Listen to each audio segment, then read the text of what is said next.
sin parar, sumergido en el fragor del carnaval, no puedo escucharlo. Seguimos en 678, tal como contamos, está con nosotros el diputado nacional Héctor Recalde por el Frente para la Victoria y la gente de La Garganta. Pero vamos, ya que estamos en un día lamentablemente plagado de historias de censura, vamos al primero de los informes que tiene que ver con la agresión a Víctor Hugo Morales, justamente por un muro lamentablemente levantado por los de siempre. Vamos al informe y enseguida lo dialogamos. La agresión a Víctor Hugo por deschavar el muro de Clarín. Así fue agredido un equipo de bajada de línea con su conductor Víctor Hugo Morales al frente, mientras investigaba acerca del muro mediante el cual el grupo Clarín se apropió de una calle porteña, con la complicidad del gobierno de la ciudad.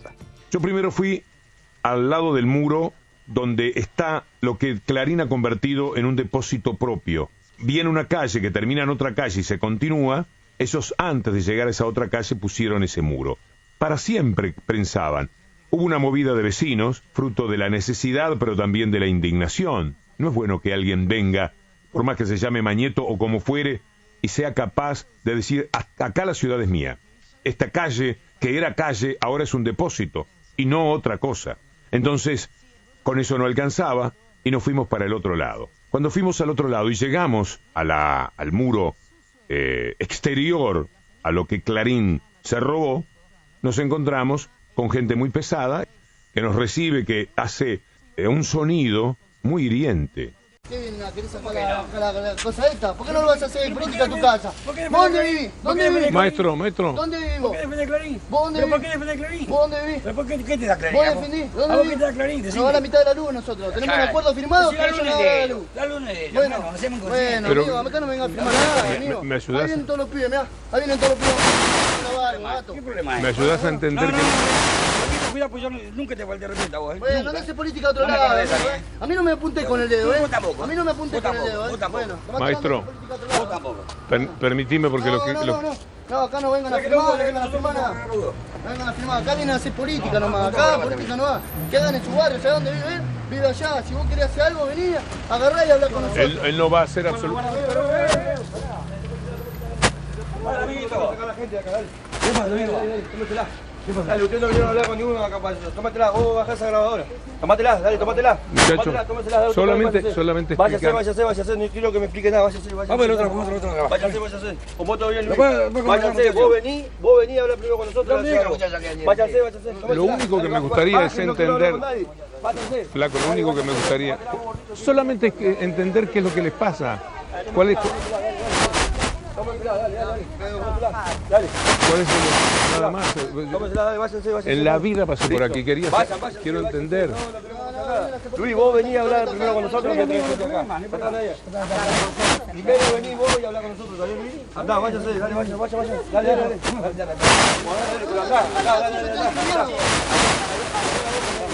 Váyase.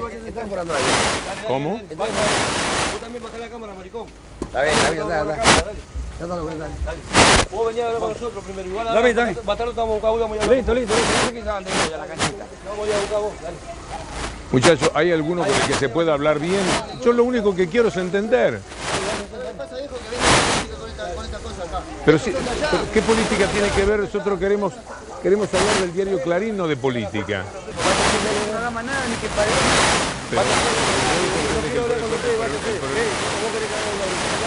Dale, llévatelo a este chabón, boludo, dale, vamos, Beto, lléveselo, dale, Es bravo, ¿eh? Son bravos. Bravísimo. Yo le dije hace rato, aquí otra cosa. Y que es política. Vamos,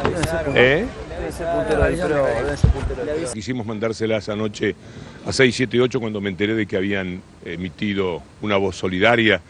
Y la manera de agradecerles era también mandarles el material. Fuimos con las cámaras porque pensábamos hacer un programa de muros, que ya lo hemos hecho, pero no habíamos incluido ese, porque hay algunas situaciones muy graves en el mundo entero todavía de muros. Y como la justicia había dictaminado que ese muro tiene que ser derribado, queríamos tomarlo antes y después.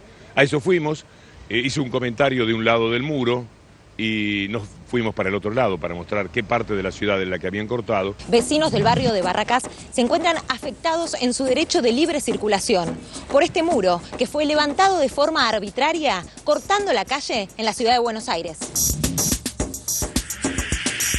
En diarioregistrado.com, el ataque contra Víctor Hugo Morales y el equipo de bajada de línea tiene antecedentes muy cercanos. Una semana atrás, algo parecido le pasó a una periodista y equipo de producción de C5N.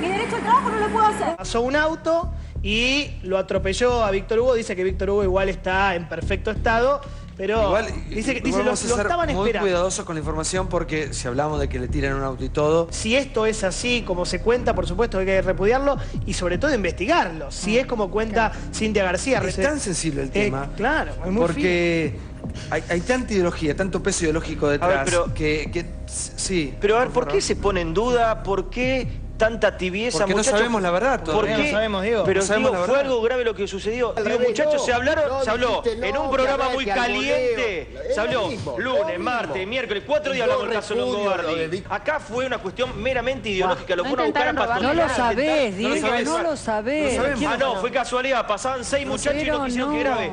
¿Qué pasaba si esto le sucedía a la nata grabando un informe? A ver, ¿y si es un auto? No, es un escándalo. ¿Y si es un auto? No, es un escándalo. Agarrá y habla con nosotros. Él no va a hacer absolutamente... ¿Y si es un auto? No, es un escándalo. Vamos a hablar del tema del muro de Clarín porque hay intención del gobierno de la ciudad de apelar el fallo que la jueza Lago ordenó derribar ese muro. O sea que la ciudad, que tendría que sentirse ofensiva por el robo de esa parte de la ciudad del Grupo Clarín, va a apelar. Yo sabía que en el litigio, hasta la decisión de las juezas, actuaban a favor de Clarín. Pero ahora van a apelar, Gabriel. Ahora van a apelar, ese es el dato concreto. Lo cierto es que el gobierno de la ciudad, el argumento central es que como ellos no lo construyeron, no es materia de la ciudad tener que demolerlo, que es una operación que va a costar. No te puedo creer. Al erario público. Porque no lo hizo la ciudad, no lo puede demoler la ciudad. Que lo desarme el que lo hizo, dice la ciudad. Pero con ese criterio yo mañana levanto una casa en el medio de Corriente y anda a sacarme.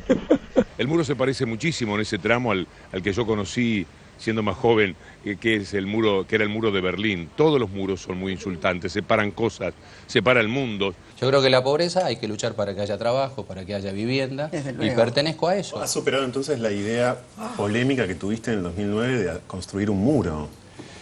¿No? Claro. Claro. Esa idea fue muy nefasta. Yo no digo las intenciones que habrás tenido, pero poner un muro para dividir un barrio de una autopista o de lo que sea, a mí me parece troglodita y retroceder. Todos los muros son muy insultantes, separan cosas, separa el mundo. TN y Clarín.com hicieron recién, casi un día más tarde, una pequeña mención al tema, ignorando por completo el motivo de la investigación de Víctor Hugo y con tono al borde de la justificación. En Clarín, Víctor Hugo denunció que lo agredieron cuando grababa un programa contra Clarín. En tn.com.ar agredieron al locutor oficialista Víctor Hugo Morales. ¿Qué sentís? Me gusta, 63%.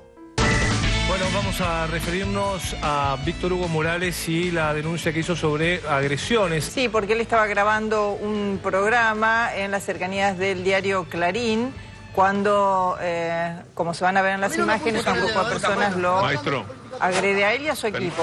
Estaban trabajando y realizando un informe.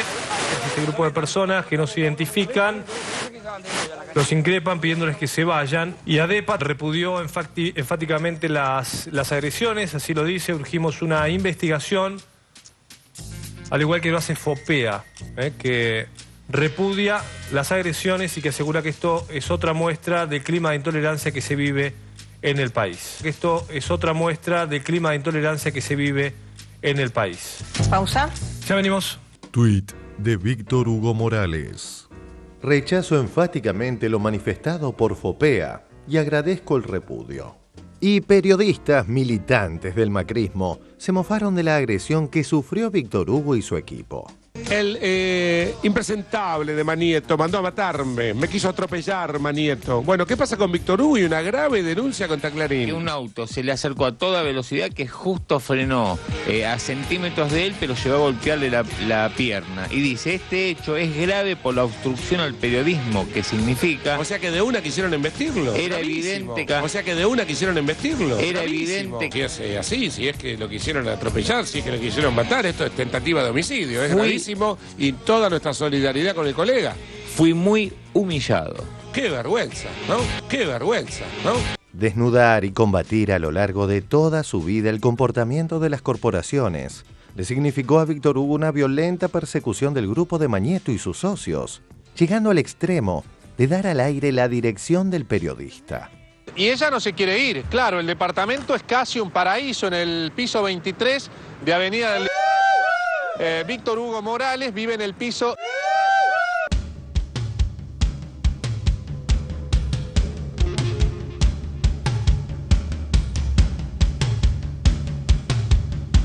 Siento vergüenza ajena por Víctor Hugo Morales. El relator oficialista Víctor Hugo Morales hizo punta en su programa de radio.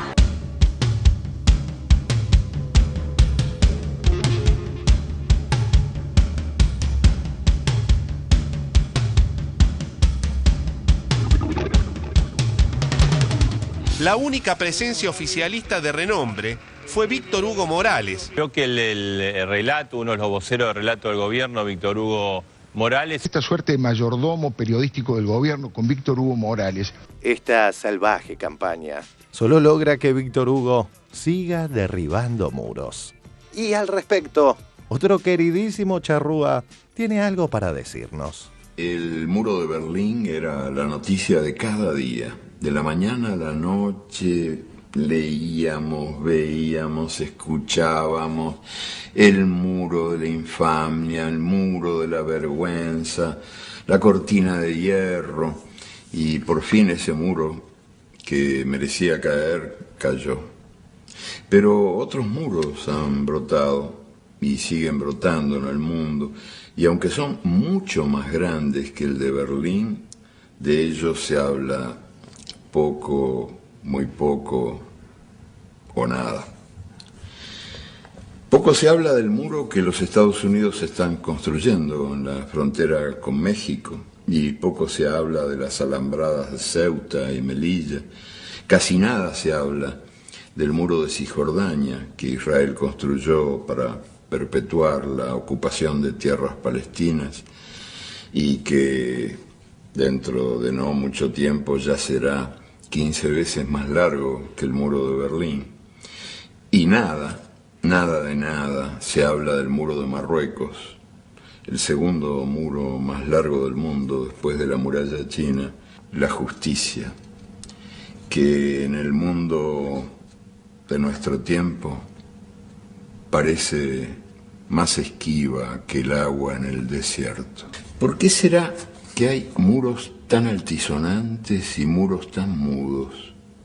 ¿Será por los muros, por los otros muros, los muros de la incomunicación que los grandes medios de comunicación construyen cada día?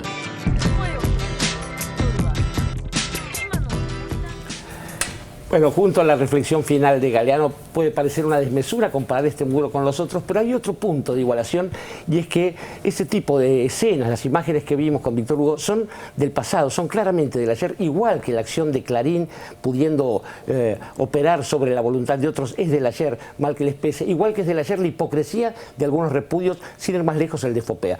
Querido Héctor Recalde. Bueno, yo estaba escuchando a Galeano, él hablaba del muro y habló del agua también. Y yo recordaba algo que Perón decía que la fuerza de los pueblos es como el agua. Uno le puede poner un muro al agua, pero el agua termina, o lo filtra, lo pasa por encima o lo derrumba. O sea, estos muros que están construyendo, el pueblo los va a derribar. Lo lamentable es, son algunas expresiones de quienes tendrían que ser solidarios por estar en el gremio de la actividad, que pongan en duda esto de autoatentado. Es una vergüenza eso, sí. El que atentó fue el auto, decía yo. Sí, claro. Decía, no hay autoatentado, es tan manifiesto. Realmente Y esto significa, tiene un símbolo, ¿no? Que cruza hacia a todos estos grupos económicos, mediáticos, que es la apropiación de lo público. Claro. Claro. Entonces, eso los desnuda, realmente. Me parece a mí que si reflexionaran, hablo fundamentalmente de los periodistas, no voy a hablar de los grupos económicos, y pisaran la pelota y miraran el partido, esto que están diciendo es un boomerang. O el día de mañana le pasa a ellos. Y además, a nosotros nos dicen que nos cripamos, que instalamos la violencia. Hasta ahora toda la violencia que hemos visto, el incendio a la unidad básica ahí en la calle Echeverría, a los pibes, a mí me conmovió, la violencia me conmueve. Pero para colmo, había unos afiches de mi hijo, que es candidato a jefe de gobierno. Señor Mariano Recalde. Y la verdad me angustié viendo lo quemado ahí, es tremendo. Por suerte hay otros ejemplos. Hay otros ejemplos. Hoy estaba escuchando a la presidenta que habló frente a ese grupo radical. Tenemos un informe de eso. Bueno, sí. Yo haciendo de censor interno. Reserva de derechos, nada más. Querido Edgardo Moca. Sí, yo tomo lo que decía Héctor y creo que es un momento de mucha responsabilidad, ¿no? Entre otros para nosotros, porque nosotros tenemos que pensar estas cosas y comunicarlas en términos de mucha madurez, porque acá se está intentando pasar a un plano distinto, pasar a un plano donde las acciones empiecen a adoptar otro curso. Hay amenazas, hay acciones de este tipo que son verdaderamente preocupantes. Y creo que es una nota muy importante para la democracia argentina la actitud del liderazgo, ¿no? Recién hablábamos con Héctor antes de entrar al aire, porque en la época, salvando las distancias de años pocas que hay, nosotros actuábamos en política, la violencia era una especie de lenguaje aceptado, de lenguaje casi internalizado por la gente. Sabíamos que en cualquier momento nos podía pasar algo con la policía o con grupos X. Y el hecho de haber pasado en una etapa de tanta tensión política, en una etapa donde los grupos monopólicos practican este tipo de gimnasia provocativa, a una noción de que la violencia como tal, la violencia contra las personas como tal, es enemiga del proyecto y que no hay que entrar de ninguna manera en esas provocaciones, creo que es un saldo que hay que mantener, porque sobre todo cuando esto empieza a tomar un calor, este asunto de yo no lo sabía, este asunto de la unidad básica de la Cámpora, pero cuando se empieza a tocar determinados renglones, en este caso los jóvenes, está claro que lo que se busca son respuestas, que lo que se busca es entrar en un clima, ven que están mal y ensucian la cancha de una manera. No es solamente la defensa de la propiedad, no es solamente el muro, es buscar zonas de conflicto, zonas de enervamiento de la realidad política, porque la paz y el orden que suele ser sus consignas no los ayuda, porque no tienen que ofrecerle a la sociedad y están defendiendo situaciones de privilegio, como esto que se señalaba, de darse el gusto de reurbanizar la ciudad de manera prepotente y con la ayuda ostensible y explícita del gobierno de la Ciudad de Buenos Aires, que no hay que dejar de decirlo, ¿no? Es decir, me parece que estamos ante un punto que exige, insisto, mucha madurez y serenidad. Amén de su espacio en la primera mañana en la radio pública, Cintia García acompaña diariamente a Víctor Hugo. Cintia. Sí, nos enteramos muy temprano porque es interesante hacer una digresión y pensar que Víctor Hugo después de esto se fue a relatar River, ¿no? Y vuelvo al sur porque poner en valor qué estaba pasando, esta idea de visibilizar este muro que pone el Grupo Clarín en el sur de la ciudad. No es casual que sea en Barracas, ¿no? Esto que sería casi impensado en los territorios más ricos de la ciudad de Buenos Aires, donde se amplía esa brecha entre el norte y el sur. Las propias dificultades de accesibilidad que tiene un entramado complejo como el barrio o la Villa 21-24, que es donde limita el muro de la planta impresora de Clarín con esa zona y con esos habitantes. Saben que además Y lo interesante de Víctor Hugo de ir a observar el territorio, de moverse y de caminar ese lugar, ellos utilizan ese lugar como un depósito. O sea, la calle para Clarín es un depósito y hay miles de ejemplares del diario Clarín, de ediciones, de otras ediciones, no sé, de qué, que los usan como un depósito de papel. Un basurero. Cuando la gente, sí, no sé si es un basurero, un depósito de papel, pero en detrimento de la posibilidad de accesibilidad que tiene la gente, donde ya es difícil movilizarse por los déficits de urbanización.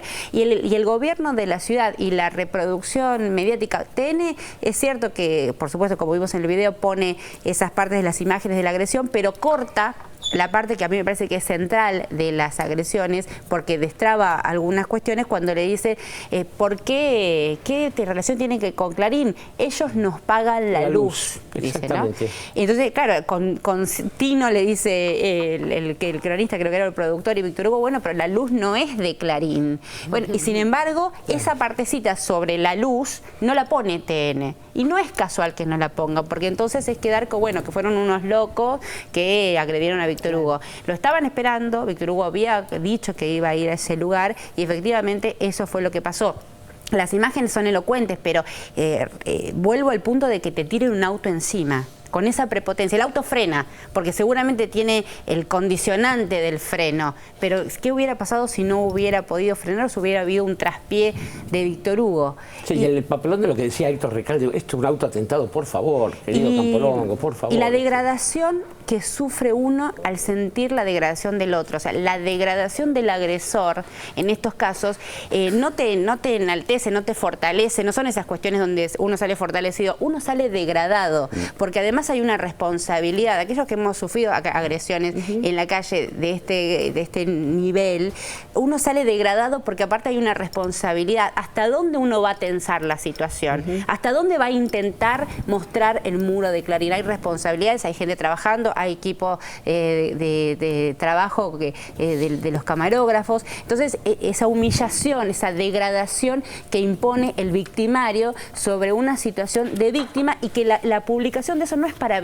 revictimizar, no es para victimizar, sino es para poner en evidencia situaciones justamente de prepotencia mafiosa en el entramado del sur de la ciudad de Buenos Aires, no solo con la complicidad, sino con la connivencia del gobierno de la ciudad de Buenos Aires, que apela el fallo para no sacar ese muro que le impide el acceso a los vecinos del sur de la ciudad. Así que me parece que ese es el cuadro, ¿no? Y algunos hipócritas, como vos decías, por ejemplo, Pablo Sirven ponía en su Twitter que él repudiaba la agresión si el relato coincidía con la realidad. Entonces, por favor, sí, Héctor Recalde. Un pequeño comentario, porque encontré un parangón frente a las agresiones que sufrimos, tanto Víctor Hugo como el compañerito que estaba en la unidad básica quemada. De Belgrano. Ambos reaccionaron con sobriedad, sin violencia, con tranquilidad. Víctor Hugo se lo veía con mucha calma, con las manos en los bolsillos para que nadie intentando entender, o hablar. Le pedía explicaciones. Y el compañero de ninguna manera, porque le preguntaron, ¿y ustedes van a hacer algo? Nosotros no vamos a hacer nada. Nosotros queremos Por eso es doblemente repudiable el comunicado de FOPEA, porque esto no tiene nada que ver con la violencia que vivimos. ¿Qué violencia vivimos? Clima de siempre hay, las víctimas de la violencia están de un lado, el cinismo de Ari Paluch. No lo quisieron matar, a todas luces se ve que no lo quisieron matar, lo patotearon y no lo dejaron trabajar, y eso es lo que le compete a FOPEA, y eso es lo que le compete a cualquiera que esté en un medio de comunicación, solidarizarse con otro colega al que lo patotearon y no lo dejaron trabajar. Y por otra parte, uno piensa en el espacio público y en qué es para el PRO el espacio público. Eso es espacio público sobre el que deja avanzar a una empresa privada y se desentiende con este argumento absurdo, ridículo, de que el que lo hizo lo tiene que sacar. Cuando en nombre del espacio público, en la gestión PRO sacaban a los pobres a las patadas con la UCEP de la calle, y era en defensa del espacio público. Tiene un título nuevo, Clarín. Clarín ocupa, es un ocupa. ¿Sí? Con K, y con K. Y con K. Sí, claramente. Vuelvo a pensar en lo que decía Edgardo Moca también, ¿no? Porque esto siempre es una provocación, que está esperando del otro lado una reacción. ¿Corita? Sí, me parece que ya han tocado todas las aristas, digamos, sumarnos, como dijimos ayer, al repudio a esta actitud. que muestra a las claras cuánto les molesta a Víctor Hugo Morales. Me parece que el tema es la contundencia, la coherencia y la elocuencia de Víctor Hugo Morales lo hace más peligroso en los términos que supone demostrar cuáles son las mentiras de ese relato que se impone desde un medio dominante. Y esto es una demostración de esa impotencia, me parece, porque los pone nuevamente en evidencia. Ahora, creo que el tema de la connivencia del gobierno de la Ciudad de Buenos Aires con esa empresa que permite que se haga esto, sin, como decía Sandra, bueno, ya llegar al colmo del ridículo, decir, bueno, no lo construí, entonces no lo tiro, digamos, la lógica de la función de poder de policía del Estado desaparece en esa lógica del PRO, obviamente, cuando se trata de proteger a sus, digamos, ¿cómo decirlo? A las empresas que benefician al país, que los benefician, a sus sponsors, o más que sus sponsors, a sus ideólogos se puede decir en algún punto. Entonces esa doble vara que tienen para el rol del Estado, porque son los mismos grupos que, digamos, invocan la necesidad de reprimir la protesta social. Ahora, cuando se trata de poner orden sobre los avances de una empresa, no, porque gastamos recursos públicos en esto. Entonces me parece que esa connivencia también queda en evidencia en esta anécdota, se puede decir, que está tan, digamos, tan explícitamente mostrada a través de las filmaciones. Vos ves cómo actuó esa patota con este acuerdo de la luz para tenerlos tranquilos, digamos. No nos joroban, le hicimos el muro, pero les pagamos la luz, entonces, bueno, el corte de calle, dejémoslo ahí. Y bueno, y Víctor Hugo fue a irrumpir en un acuerdo de paz entre este grupo empresario y el poder que gobierna la Ciudad de Buenos Aires. Y un paso más allá apenas de lo que está diciendo Nora Beiras está lo que es permanente, el debate entre modelos, porque la reestatización de los trenes mostró exactamente lo mismo con la poca visibilidad que le dieron a algunos lados. Vamos al informe. Otro hito en el debate de modelos. La reestatización de los ferrocarriles. Recibió la media sanción restante ayer por el Senado. E imagínate el lugar que le dieron los medios formadores de agenda. Hemos clausurado o levantado 10.000 kilómetros de vías. Hemos también clausurado 1.000 de las 2.400 estaciones. Los ferrocarriles que eran un verdadero cáncer para el país. Terminamos con los ferrocarriles, hacemos caminos, ponemos unas buenas líneas de ómnibus. Yo $2 millones no te lo doy. ¿Puede ser verdad eso? Puede ser verdad, es verdad. Se cancelarán los trenes de Constitución a Neuquén, de Retiro a Rosario, Córdoba, Tucumán, Mendoza, San Juan, Resistencia y Roque Sáenz Peña, y de Federico Lacroce a Corrientes y Posadas. Da muchas ganas de llorar. Eso es todo lo que le puedo decir y lamento en el alma de todo corazón que esto suceda. Se aprobó finalmente el proyecto de ley de estatización de los ferrocarriles argentinos. El hecho histórico de que el Estado recupera el manejo de los trenes, toma el control a partir de la creación de ferrocarriles argentinos de todo el sistema ferroviario. ¿Por qué es tan importante? Porque la verdad es que el Estado argentino está invirtiendo mucha plata en los ferrocarriles, en cambiar los vagones, en cambiar las vías, y la verdad es que si seguían concesionados en manos privadas, el beneficio de toda esa inversión que estaba haciendo el Estado se la llevaban las empresas privadas. La creación de la empresa Ferrocarriles Argentinos, la posibilidad de que vuelva al Estado Nacional la administración de la totalidad de las vías es fundamental. Estamos reparando una deuda con el conjunto de los argentinos. De que mañana cerrarán como consecuencia del ajuste. De esta manera, más de 100.000 pasajeros mensuales se quedarán sin este servicio y unos 27.000 trabajadores serán despedidos. Numerosos pueblos quedarán totalmente aislados. Y justo es el medio que nosotros podemos viajar. De esta manera es una lástima, más para los pobres, más que este gobierno que trabaja para los pobres, este gobierno que dice que vela por el pobre, que trata el bienestar del pobre, me parece algo muy raro, muy extraño. ¿Ustedes me pueden creer que ni en Clarín ni en La Nación, en la portada, hay una mención del tema de la estatización de los trenes?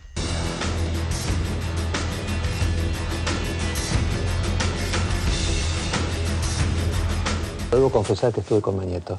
Y Mañeto dijo una cosa exacta.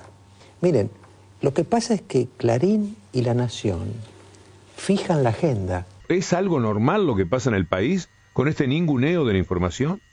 ¿Con esta apasionada forma de entregarse a la mentira o al ocultamiento, que también es una mentira? Es mentira esta etapa de la nación. Es mentira porque no tiene lo más importante que ocurre en el país, porque atañe a una enorme cantidad de gente, a millones de personas que van a poder trasladarse. Hace a la economía, criticalo si querés, decí que está mal, decí que añorás los tiempos en que no había nada o los tiempos en que privatizaron todo. Tenés derecho, eso es ideología, pero no podés ignorar la información.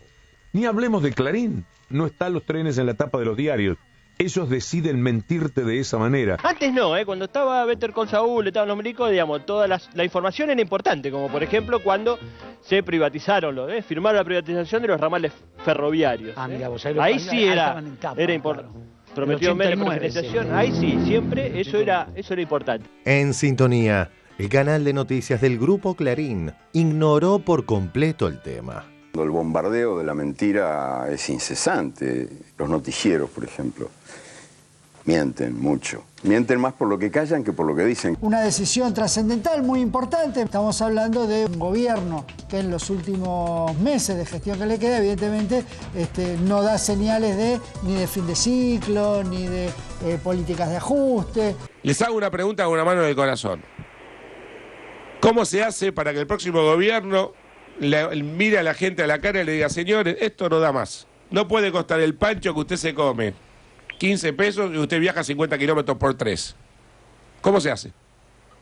¿Eso es ajuste o es volver a poner un país en sintonía con la normalidad? ¿Eso es ajuste o es volver a poner un país en sintonía con la normalidad? Y me pregunto además, ¿en qué lugar del mundo vale el hot dog que se come el tipo que va a laburar 5 veces más caro que el tren que toma? ¿Vos a cuánto pondrías? Yo no pondría nada, yo no pondría cero. Yo, el presidente populista. Ahora, después no me jodan con que no les alcanza la lista del impuesto a las ganancias, con que tienen que emitir... El tipo que paga 3... Acá esto voy. Que no me la agarro con el pobre tipo. El tipo que paga 3 pesos ida y vuelta a Banfield no es el que paga impuesto a las ganancias. No, bueno, la cuestión es esa. ¿A quién le ajustás? El ejemplo del Pancho es el ejemplo más didáctico.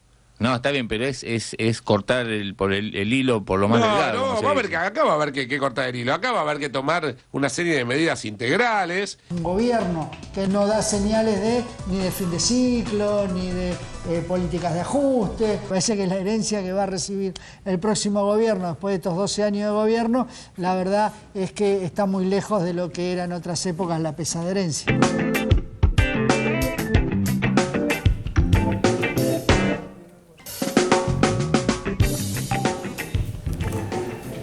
Da vergüenza por un lado y mueve a risa que aquellos que nos hablan a nosotros de exasperación estén hablando de este modo. Es que es estúpido, que es mentiroso y sobre todo que es tramposo.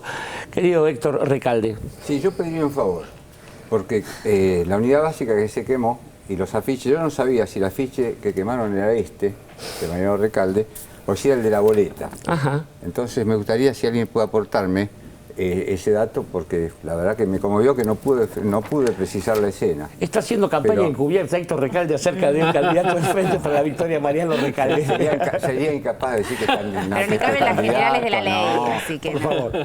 Ahí sí que me comprenden las generales de la ley. Claro. Está muy bien.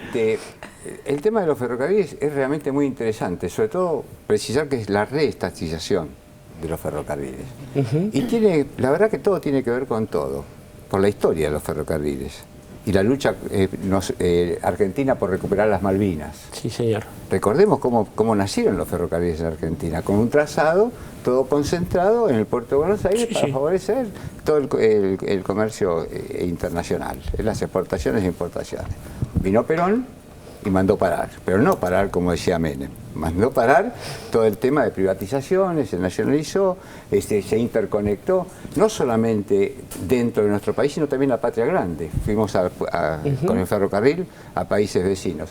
Bueno, era lógico en la consecución de esto que nuestro gobierno, que Cristina, terminara con cualquier vestigio que no sea la reestatización de los ferrocarriles. Esto tiene innumerables ventajas, innumerables, porque se baja, en primer lugar se protege el medio ambiente, es el medio de transporte menos contaminante. En segundo lugar, la interconexión. Tercero, baja los costos. Es decir, Además, ahora no van a ser los privados los que elijan qué canon van a pagar. El que quiera utilizar las vías que va a administrar el Estado Nacional tendrá que negociar con el Estado Nacional. Claro. Y ahí no hay plusvalía, la plusvalía es para el pueblo. Esta también hay que decirlo. ¿Y puedo contar una anécdota personal? ¿Cómo no? En vísperas de Semana Santa de 1990, yo era abogado de la Fraternidad. Y por un conflicto sindical, la Fraternidad, que es el primer sindicato que se creó en nuestro país, allá por 1800 y pico. Totalmente. Hay un conflicto y mandan un paro, obviamente, en víspera de Semana Santa, porque es un momento que conmociona. Ahí donde el expresidente Menem dice, ramal que para, ramal que cierra. ¿Dónde se debatió este conflicto gremial, sindical? No en el Ministerio de Trabajo, en el Ministerio de Obras Públicas. Ajá. Pues estaba el ínclito Roberto Dromi, claro, ideólogo de las privatizaciones. Bueno, realmente la fuerza del sindicato en ese momento hizo que se solucionara el conflicto y no hubo paro y no cerró el ramal. Los trabajadores recibieron las reivindicaciones que estaban exigiendo. Y cuento todo esto porque hay que tener responsabilidades, porque Dromi reapareció no hace mucho. ¿Cómo va a reaparecer el ínclito Cavallo también, no? Entonces, tenerlo en la superficie, esto hace que, me parece a mí que es útil. Y hay que decir también que por aquellos años y un poquito antes, cuando se crea el Partido Laborista, los primeros líderes populares con los que dialoga el entonces coronel Perón fueron los radicales. Digo esto como a manera de presentación porque estuvo la presidenta de la República en la convención del Movimiento Nacional Alfonsinista. Vamos a las imágenes. Cristina cerró la cumbre del radicalismo alfonsinista. Querido presidente Raúl Ricardo Alfonsín, siempre lo llamé presidente, ¿se acuerda, no? Nunca lo dejé de llamar de esa manera. Hace poco más de 20, 30 días atrás, lo fui a visitar para comunicarle la decisión que habíamos tomado de colocar, de terminar el busto que le corresponde como presidente ocupar en esta sala de bustos de esta casa que es la Casa del Pueblo, la Casa Rosada. Me acuerdo que cuando fui estaba con su hijo y en un primer momento dijo, no, ¿cómo? Una estatua, ¿por qué un homenaje? No. Y yo le dije que desde hace mucho tiempo que a mí me parece que los homenajes a los hombres y a las mujeres que se lo merecen, hay que dárselos en vida. Es usted, más allá de que usted lo quiera o no, el símbolo del retorno de la democracia a la República Argentina.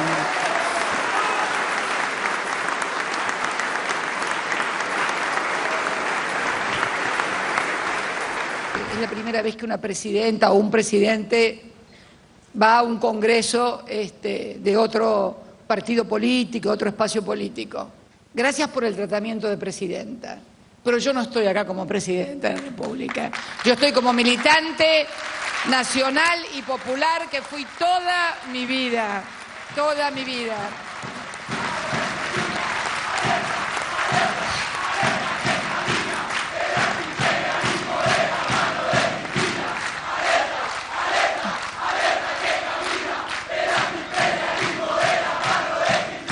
En definitiva, acá estamos los que consideramos toda la vida que la política, por eso de nada, por aquel que me gritó gracias por la política o la que me gritó gracias por la política, los que consideramos que la política es y sigue y será siendo el instrumento más adecuado para transformar, modificar la realidad en beneficio de las grandes mayorías populares.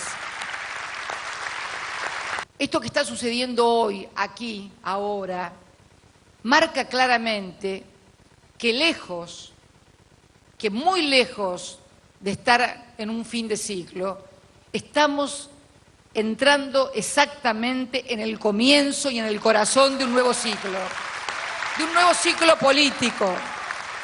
Hoy vemos un mundo en condiciones muy similares a las que tenía la República Argentina en el año 2001. Altísimo nivel de endeudamiento. Hablaban ustedes en el documento de que el desendeudamiento, el terminar con el flagelo, con esa espada que impedía el crecimiento, que era la deuda externa, hoy es un problema en los mayores países del mundo, el altísimo nivel de endeudamiento, el mismo que nosotros teníamos allá por el año 2003, un 150, un 160% del PBI. Bueno, esa explosión fue en el año 2001. Sería injusto creer que el año 2001 fue el resultado de la explosión de 2 años de gestión de un sector político, fue la acumulación de un proceso de desindustrialización, de un proceso de atacar nuestra economía que tampoco ni siquiera empezó en los 90, que empezó, si tengo que marcar una fecha precisa, el 24 de marzo de 1976, cuando empezó la gran destrucción de la República Argentina. Acaban de anunciar que acaba de ser detenido y puesto preso por lavado de dinero el exdirector general del Fondo Monetario, Rodrigo Rato, y ex vicepresidente económico del gobierno de José María Aznar.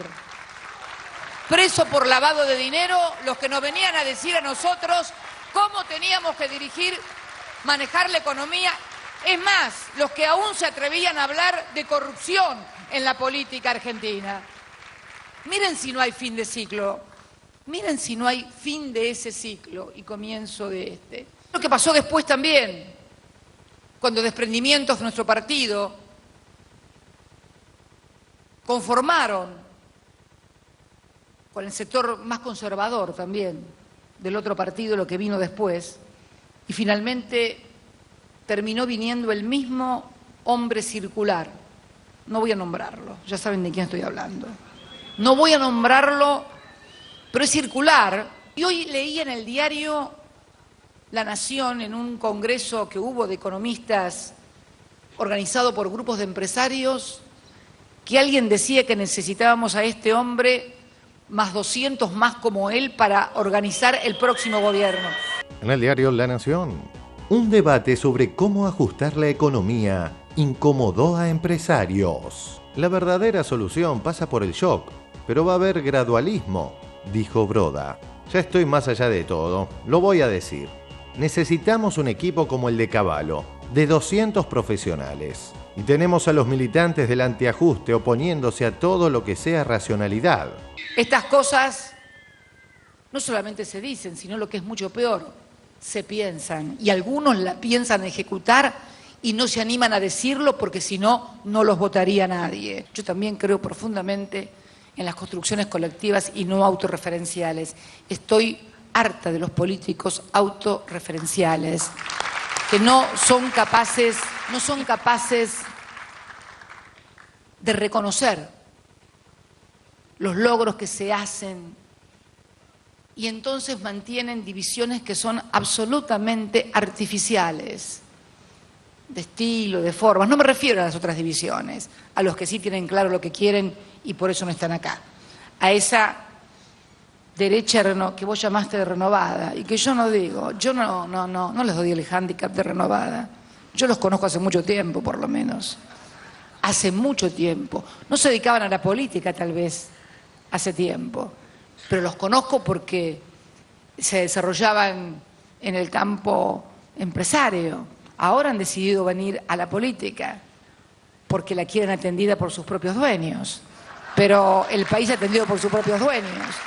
Pero los que creemos que el país no tiene dueños y que es de los 40 millones de argentinos, reivindicamos el encuentro, la cultura del encuentro entre los nacionales, los populares y los democráticos. Sería tal vez exagerado decir que hemos estado frente a un hecho histórico, pero sería mezquino no reconocer que ha sido un hecho muy trascendente, que a mi juicio marca una nueva etapa en la vida política de la Argentina, que ya se venía insinuando hace mucho tiempo, y que llegó el momento de que esas energías se encaminen a consolidar definitivamente una Argentina industrial, soberana, solidaria. Por eso nosotros en el documento reivindicamos, y la presidenta lo replicó en su discurso, la democracia para siempre, que consolidó el alfonsinismo, y la patria para todos, que ha venido de la mano de Néstor y Cristina Kirchner. Porque creo que estos son los dos pilares en los que hay que asentar la nueva etapa, generando un nuevo sujeto político. Yo creo que se va perfilando en nuestro país, como ha ocurrido en el resto de América Latina, un escenario electoral y político de dos grandes bloques, dos grandes formaciones.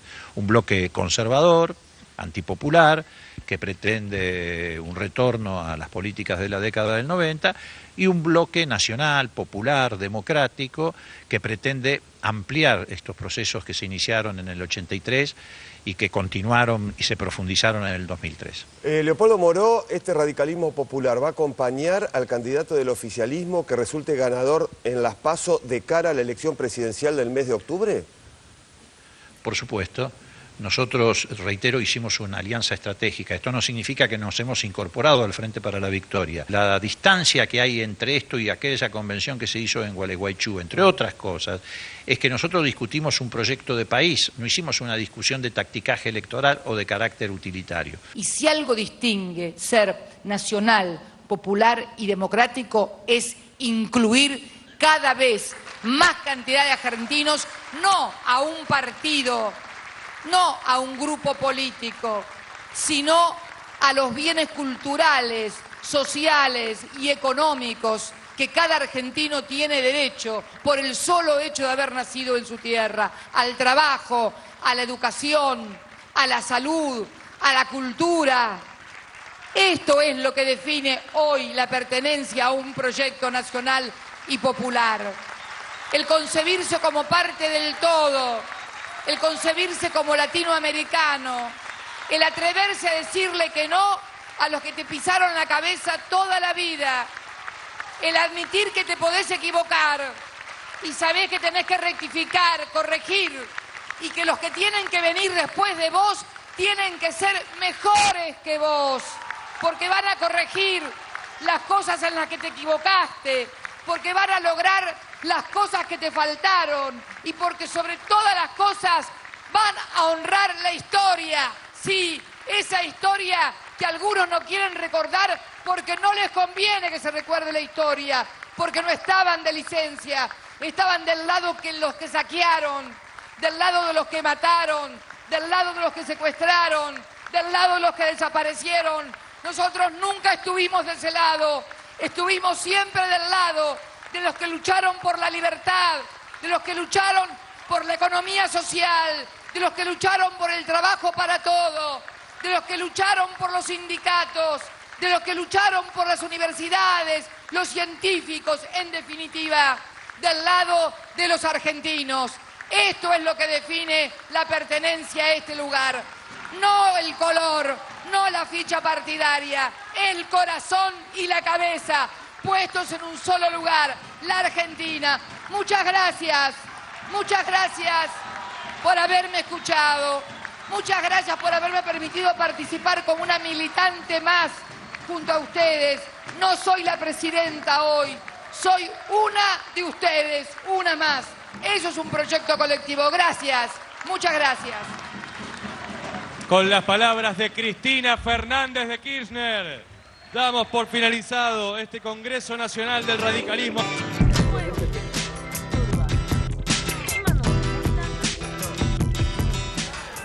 Bueno, es impresionante, como siempre, el discurso de la presidenta, y fuera de eso, del efecto que nos produce a todos, creo.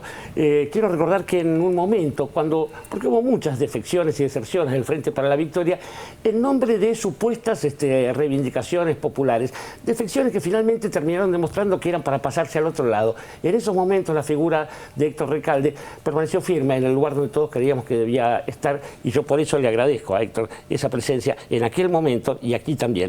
Yo lo hice por egoísmo. Bueno, no sería feliz si no hiciera lo que pienso que hay que hacer.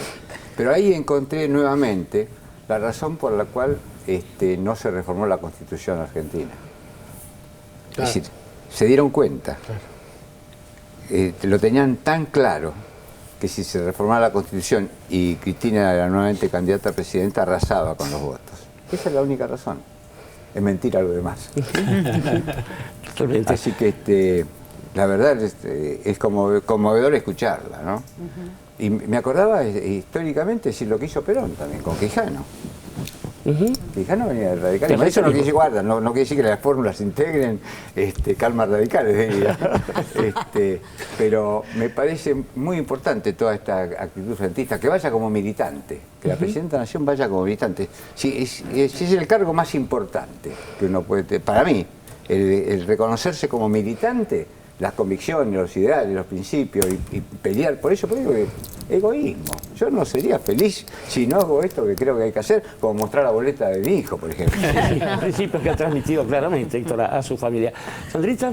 Sí, a mí la verdad que me hace, hoy lo veía a la tarde y verlo de nuevo me da mucha felicidad realmente, porque vivimos tan tironeados desde hace tantos años, con tantas rispideces, y hay tanto material para el encuentro. Yo recuerdo la última vez que vino Leopoldo Moró acá, que yo le decía que un proyecto nacional y popular no puede de ninguna manera estar conformado por un solo partido, y además porque conocemos este país y sabemos, siempre supimos que hay radicales que tienen banderas y que las quieren y que las quieren defender, y me imagino el dolor que deben haber sentido cuando fue la convención de Gualeguaychú, pero siempre se puede reparar, así que me parece que esto augura algo muy bueno para la patria. Edgardo Moca, con brevedad, que estamos cortitos Muy de breve, tiempo. una maravilla el discurso de Cristina, que lo había escuchado fragmentariamente, una valoración enorme por la figura de Leopoldo Moró y la forma con que él fue confluyendo desde los principios con esto, y tercero, subrayar la idea de que el ciclo recién empieza, de que el ciclo no ha terminado de empezar, porque no es un ciclo nacional.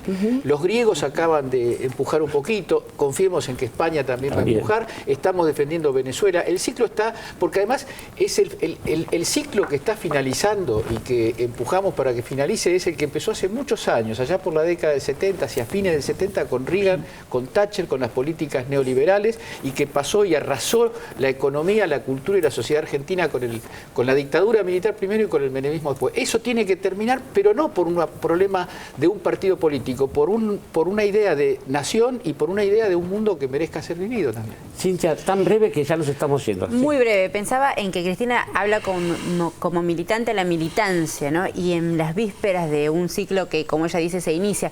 Pensaba en ese reservorio de la militancia con movilidad en la calle.